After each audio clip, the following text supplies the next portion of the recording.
کوئی پاکستانی جوکر مولوی ہے کہہ رہا تھا کہ یہ ان لوگوں کے پیچھے نماز نہیں پڑھنا جو بریلوی لوگ ہیں، یہ رسول اللہ کو مشکل کشا مانتے ہیں، لہٰذا یہ شرک کرتے ہیں، یہ شرک کرتے ہیں، اس وجہ سے ان کے پیچھے نماز نہیں۔ ایک طرف تو تم ہمیں مشرک کہتے ہو اور دوسری طرف اتحاد کا نعرہ بھی لگاتے ہو، پھر اگر ہم تمہارے پیچھے نماز نہ پڑھیں تو تمہیں درد کیوں ہوتا ہے، تکلیف کیوں ہوتی ہے؟ لیکن یہ جملہ مجھے بڑا سخت لگا کہ نبی پاک صلی اللہ تعالیٰ علیہ وسلم کو اگر آج کوئی مشکل کشا سمجھے، اپنی مشکلوں کا حل کرنے والا آقا سمجھے، تو یہ صاحب ہمیں مشرک قرار دیتے ہیں۔ پھر شرف الدین امام بوصیری کے بارے میں تمہارا کیا خیال ہے، جو لقوہ اور فالج کے اثر کے بعد اپنے بستر پر لیٹ کر کے حضور کی بارگاہ میں یوں کہتے ہیں، یا اکرم الخلق مالی من الوذ به سواک عند حلول الحادث العممی ولن یضیق رسول اللہ جاہک بی اذا الکریم تجلی باسم منتقمی۔ میں اسلاف کا عقیدہ بتا رہا ہوں سنیو، شرف الدین امام بوصیری مصر کے رہنے والے، اسکندریہ میں آج بھی ان کا مزار پاک ہے، آج سے تقریباً 7 صدیوں پہلے کی ایک بزرگ شخصیت کا ذکر ہے۔ ان کے جسم پر جب فالج کا اثر ہو گیا، پیرالائز، جانتے ہیں فالج کا اثر جب ہو جائے تو انسان چلنے پھرنے سے بھی عاجز ہو جائے، اٹھ پھر نہیں سکتا، علاج بہت کرایا حکیموں سے، شفا بھی نہیں ملی۔ پھر اخیر میں شرف الدین بوصیری نے قصیدہ لکھنا شروع کیا، مولا صلی وسلم دائما ابدا۔ یہ قصیدہ آج پوری دنیا میں مشہور ہے، اس کے 2 شعر آج بھی حضور کی جالیوں کے دروازے پر بھی لکھے ہوئے موجود ہیں۔ هو الحبیب الذی ترجا شفاعته لكل حول من الاحوال مقتحم۔ 170 اشعار لکھے روتے روتے، اور اس کے بعد جب نیند لگ گئی، آنکھیں بند ہوئی، تو رات عظیم رات تھی کہ سرور کائنات خواب میں تشریف لاتے ہیں، تاجدار مدینہ صلی اللہ تعالیٰ علیہ وسلم تشریف لاتے ہیں اور پوچھتے ہیں، شرف الدین تجھے کیا ہوا؟ روتے ہوئے خواب میں عرض کیا کہ آقا مجھے فالج کا اثر ہوا، اب چلنے پھرنے سے عاجز ہو گیا ہوں، بستر پر رہتا ہوں اور لوگوں نے بھی ساتھ چھوڑ دیا ہے۔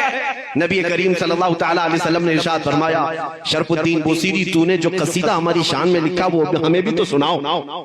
انہوں نے اپنا قصیدہ لکھا تھا، لیکن جو پہلا شعر ہے، پہلا مصرع، اس کا ایک ہی مصرع ان سے بن پایا تھا، دوسرا مصرع نہیں بنا تھا۔ مولا صلی وسلم دائما ابدا، بس اتنا ہی مصرع بنا تھا، دوسرا نہیں تھا۔ وہ خواب میں میرے آقا کو سناتے رہے، مولا صلی وسلم دائما ابدا، رک جاتے، نبی پاک نے ارشاد فرمایا، بوصیری اس کا اگلا مصرع میری جانب سے ہے، علی حبیبک خیر الخلق کلہم۔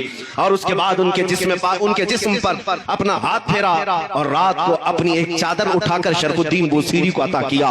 خواب کی بات ہے، خواب کی بات ہے، اور نبی کریم صلی اللہ تعالیٰ علیہ وسلم کی وفات کے 700 سال بعد کا واقعہ ہے، حضور کے پردہ فرمانے کے 700 سال بعد کا واقعہ ہے۔ شرف الدین بوصیری کہتے ہیں، صبح جب میری آنکھ کھلی پورے گھر میں ایک عجیب سی خوشبو مہک رہی تھی، اور جب میں اٹھنے کی کوشش کیا تو دیکھا نہ میرے ہاتھ میں فالج ہے نہ پیر میں فالج ہے، جسم صحیح سلامت ہے۔ خواب کی بات خواب ہوتی ہے، لیکن شرف الدین بوصیری کہتے ہیں میرا جسم بھی سلامت تھا، اور پھر میں غور سے دیکھتا ہوں تو میرے بستر پر رات کو عطا کی ہوئی میرے مصطفیٰ کی چادر بھی موجود تھی۔ 700 سال بعد وہ نبی مشکل کشائی کرتے ہیں۔ یہی بزرگوں کا عقیدہ لے کر کے بریلی کے امام نے ہمیں عقیدہ دیا تھا، ان کے اپنے پیٹ سے لایا ہوا عقیدہ نہیں ہے، بریلی کا عقیدہ وہی ہے جو صحابہ کا عقیدہ تھا۔ ایک صحابیہ اپنے بیٹے کو لے کر کے آئی بارگاہ مصطفیٰ میں، کہا یا رسول اللہ یہ بولتا نہیں ہے، یہ گنگا ہے، بچپن سے نہیں بولتا، اس کے لیے کچھ فرمائیں، 8 سال کا ہو گیا، بولنے کی طاقت نہیں ہے، اب دوا کیا کی جائے؟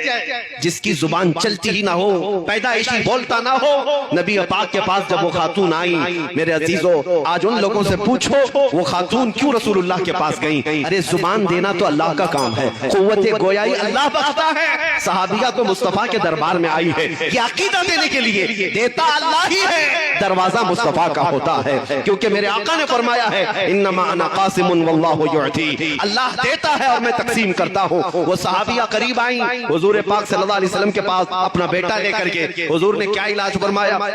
نبی کریم صلی اللہ تعالیٰ علیہ وسلم نے کیا علاج فرمایا؟ کچھ نہیں، اس چھوٹے سے ننھے سے بچے کو قریب بلایا اور پوچھا اس بچے سے کہ من انا، بیٹے اے لڑکے بتا میں کون ہوں؟ وہ جو پیدائشی گنگا تھا وہ بچہ بول پڑا اشہد انک محمد رسول اللہ، میں گواہی دیتا ہوں کہ آپ محمد صلی اللہ علیہ وسلم اللہ کے رسول ہیں۔ اسی عقیدے کو ہمارے امام نے فرمایا تھا، کون دیتا ہے دینے کو منہ چاہیے، دینے والا ہے سچا ہمارا نبی۔